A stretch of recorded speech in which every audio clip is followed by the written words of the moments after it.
It's Tuesday, January 24th, 2023. I'm Jackson Bird. Today, the Doomsday Clock has ticked down even closer to midnight. But how useful of a mechanism is it? Plus, some good news on climate change, and a new Wordle spin-off for the Zillow-obsessed. Here's some cool stuff for your ride home. Today, the Bulletin of the Atomic Scientists updated the Doomsday Clock. We are now officially 90 seconds to midnight, the closest we have ever been to the apocalypse in the history of the Doomsday Clock. But what does that really mean? And should we even continue updating the Doomsday Clock? The Doomsday Clock was started in 1947 as the illustrated cover of the Bulletin of the Atomic Scientists magazine, designed and conceptualized by artist Marta Langsdorff. The Bulletin organization itself was founded by a number of scientists, including Langsdorff's physicist husband, Alexander Langsdorff, as well as Albert Einstein and J. Robert Oppenheimer, who respectively established and served as the first chair for the organization's board of sponsors. The organization was founded following the atomic bombings on Hiroshima and Nagasaki in order to help grapple with the consequences of the nightmarish creation of the atomic bomb. When the clock debuted in 1947, it was set at 7 minutes to midnight, indicating that the clock was ticking for us to get nuclear weapons under control or else risk all-out apocalypse at midnight. The amount of 7 minutes didn't directly correspond to any sort of probability or calculation.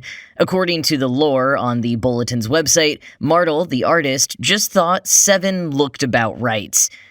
2 years later, the clock went down to 3 minutes. It then went up and down throughout the 50s and 60s, reflecting various events and successful or failed agreements, and then progressed steadily downwards from 12 minutes in 1972 to 3 minutes in 1984.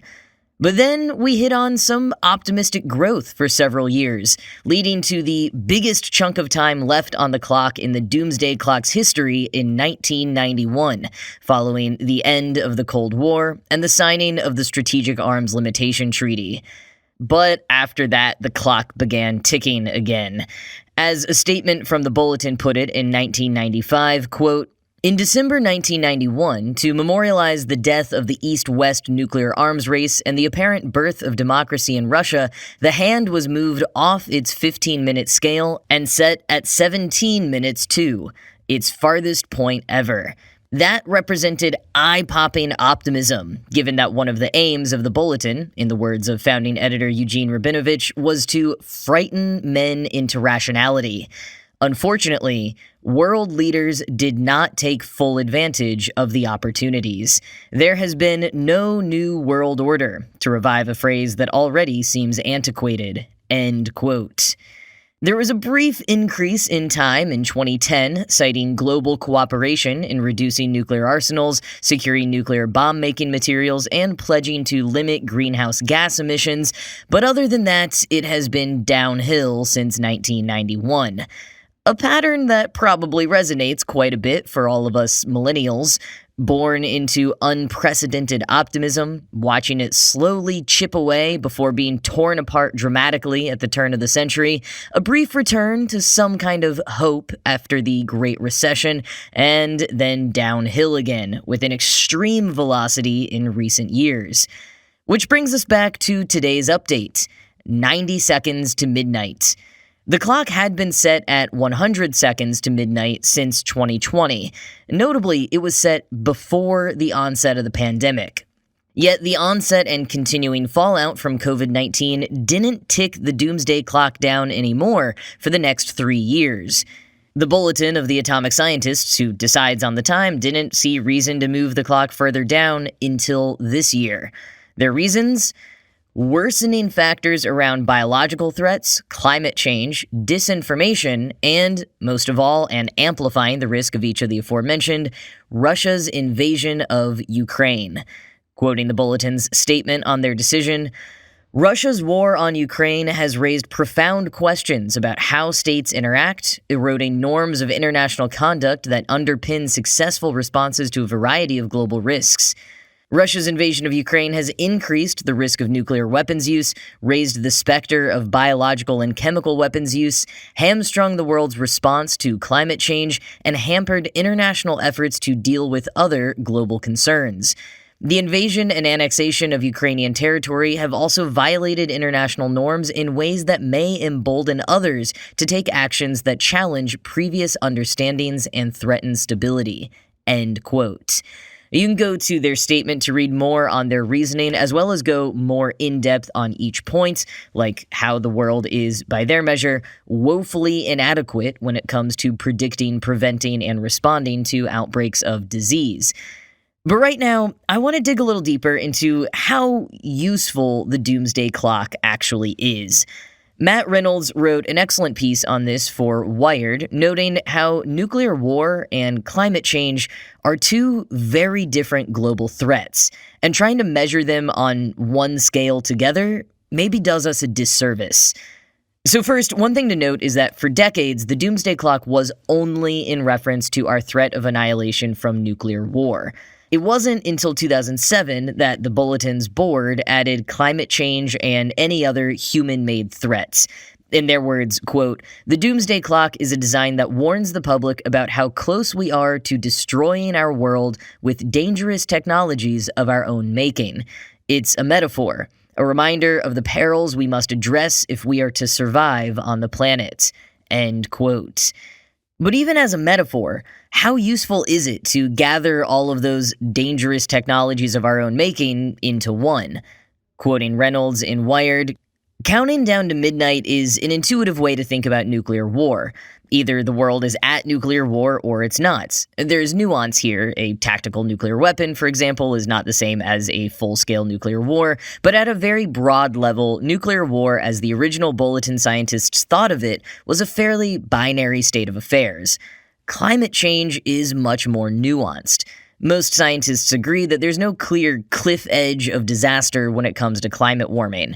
Instead, there's a slow ratcheting of global catastrophes, as well as an increased likelihood of climate tipping points, where certain climate systems alter suddenly and irreversibly." End quote. Reynolds brings up the work of existential risk researcher Luke Kemp, who notes that a much warmer world is less resilient to other kinds of catastrophic risks. We certainly saw these compounding catastrophes in various extreme weather events earlier on in the pandemic, when communities had to figure out how to balance providing care and rebuilding with not spreading COVID-19, or how to treat people with severe cases of it in the midst of a completely leveled town. And personally, I think the Doomsday Clock, at least in its metaphoric capacity, accounts for that multiplier effect. This year's statement tied every individual risk back to Russia's invasion of Ukraine and how that event is destabilizing everything else. But another point Reynolds brings up is, how far are we going to keep this going? Quoting again, "There's only so many times you can move the minute hand closer to midnight. Adding more increments would increase the Doomsday Clock's nuance, but setting the clock at 99.4 seconds to midnight doesn't exactly have the punch that its original designers were aiming for." End quote. The lack of a real calculable reason for when it was originally set at, or how much time they deduct or add back on for global changes, makes it a bit tougher to take seriously.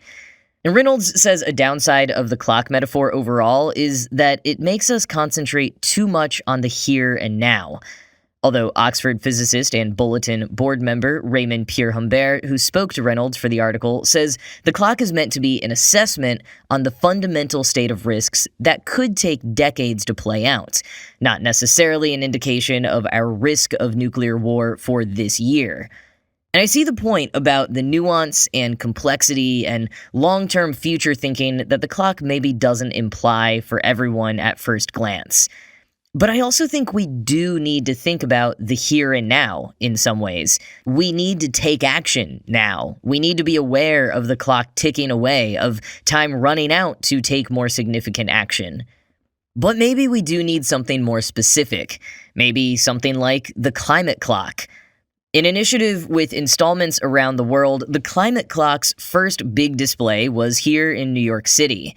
The famous Metronome art project in Union Square, with its confusing digital clock-like string of changing numbers to its left, was first installed in 2000.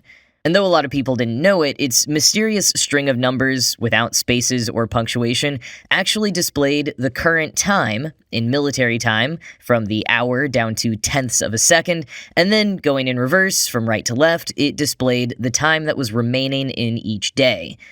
But especially with it occasionally changing for special events and straight up showing the wrong numbers for most of 2010 and 2011, a lot of people didn't pick up on that explanation and provided other guesses for its meaning, like tracking the world's population or the acres of rainforest destroyed.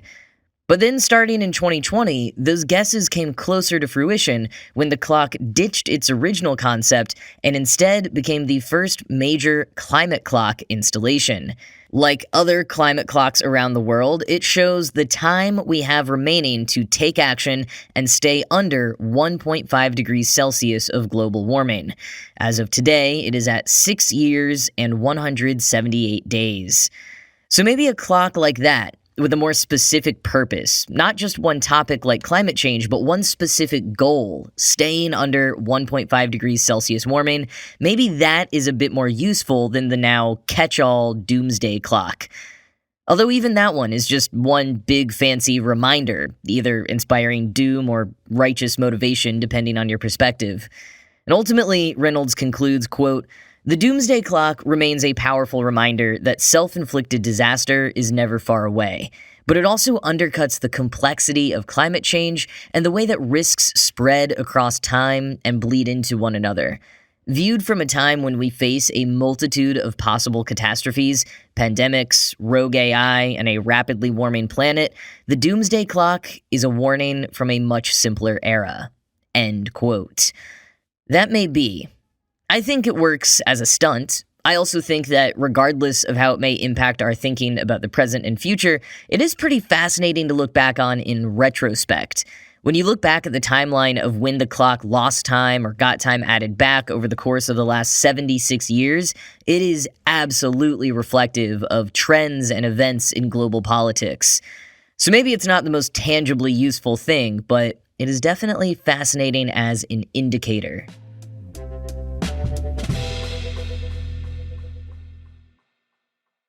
So in the last segment, I mentioned the Climate Clock, and in particular, its giant installation in New York City's Union Square. One thing I didn't mention is that in 2021, it got another update.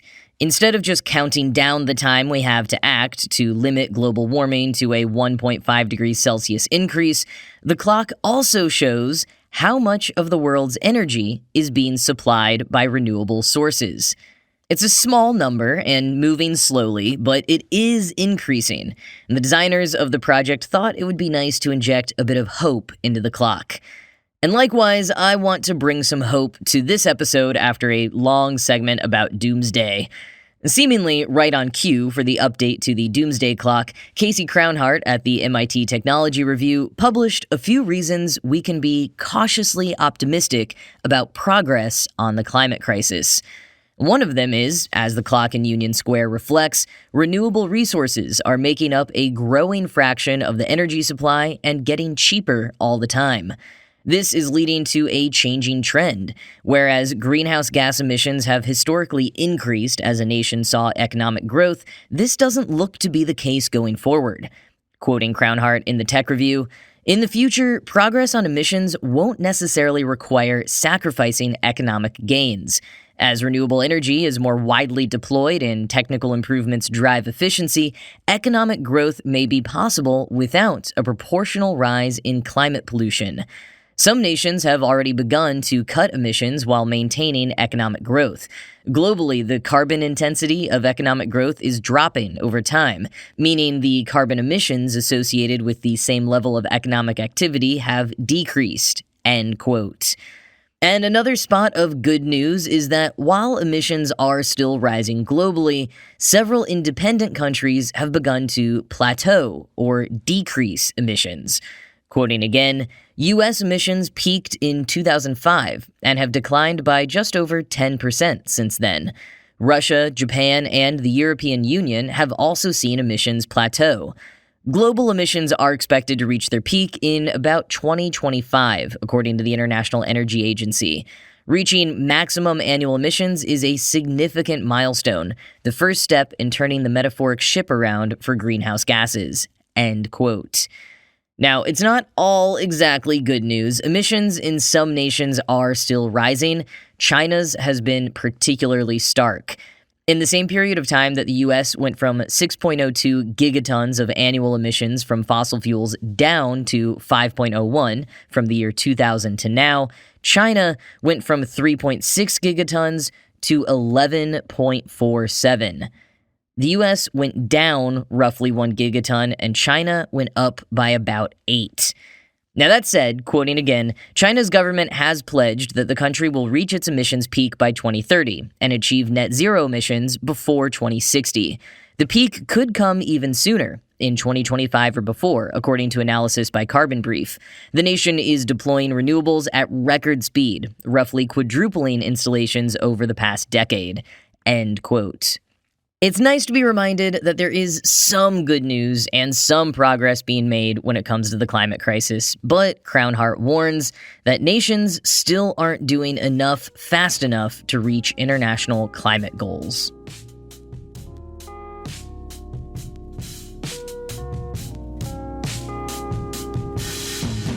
Well, alright, just one sort of fun thing to round out this bit of a bummer episode. There is yet another Wordle-inspired game on the block. This one shows you photos of a real estate listing and gives you 6 chances to guess within 5% of the asking price.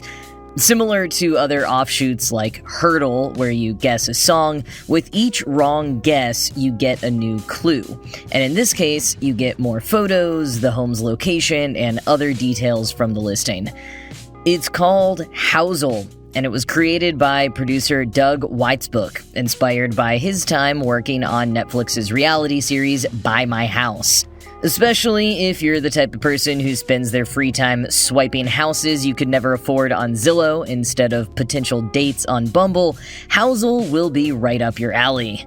But that's going to be it from me for today. This show was produced by Ride Home Media. I'm Jackson Bird, and I'll talk to you again tomorrow.